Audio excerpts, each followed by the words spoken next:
have one mass burglar breaking into a house at 3 o'clock at 3 o'clock in the morning. Usually, it's 4 to 5 armed vigilantes breaking into a residence, doing a strong arm robbery, and they're all heavily armed. And that is why people, the law-abiding public, have the full legal right to possess AR-15s with 30-round capacity magazines, because guess what? Bad things happen when we least expect it, and when cops are needed, they're minutes to an hour away. Your self-defense is on you. Of America says it's more laws preventing individuals who show signs of being a threat to themselves or others from purchasing or possessing any kind of firearm, better known as red flag laws. It promotes a violation of due process of an individual's Fourth and Fifth Amendment rights by promoting red flag laws. And I say this as a 15-year veteran law enforcement officer. I was a cop in Florida for 15 years. Red flag laws in reality will not deter crime. Valdez believes Biden is putting forth gun control ideas that have not worked in the past or at the state level.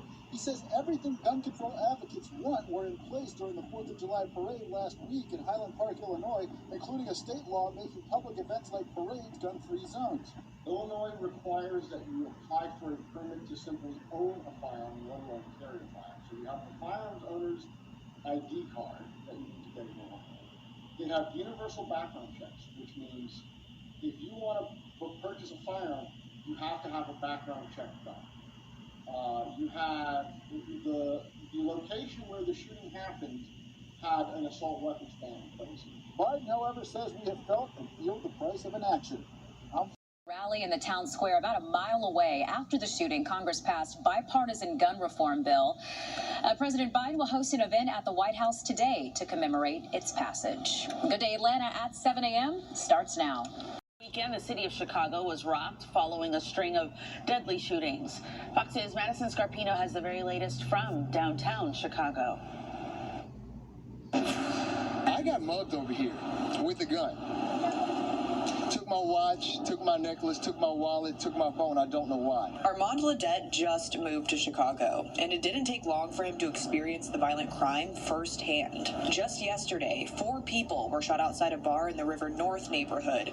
One got hit in the neck, jaw, and chest. And a series of shootings followed, including one attack hours later in the Gold Coast area that wounded 2 men. It's not just Chicago. You can see the surge in violent crime in other big cities like Philadelphia, Miami, Los Angeles, and Atlanta. Back in Chicago Saturday, Fox News political analyst Gianno Caldwell laid his 18-year-old brother to rest after a gunman killed him last month. Caldwell and others are calling for change in the city. Ledette says until things get safer, he's going to be cautious. I don't go out late by myself or whatnot. If I do, I'm not going to walk anywhere. I always take like an Uber or something like that.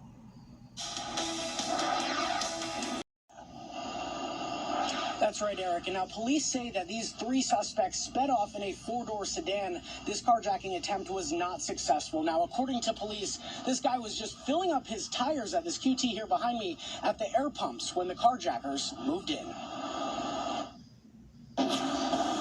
We didn't think students, just his positivity, his energy for life and for kids, and wanting to give back and wanting to be a part of who they were, not just on the court or on the field, but just also as young men. Coleman eventually moved back to Louisiana and founded Posture, a fashion brand that aimed to give back to young people. And he leaves behind a young daughter. Mitchell says she was Coleman's world. It was just tough because she was here to spend time with her dad, and she gets taken away from her dad like that. It's just... Police are looking for a black 4-door sedan.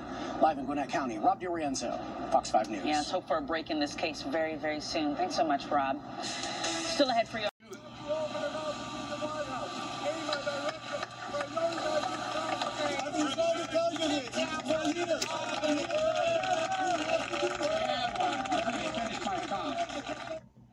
The president signed this.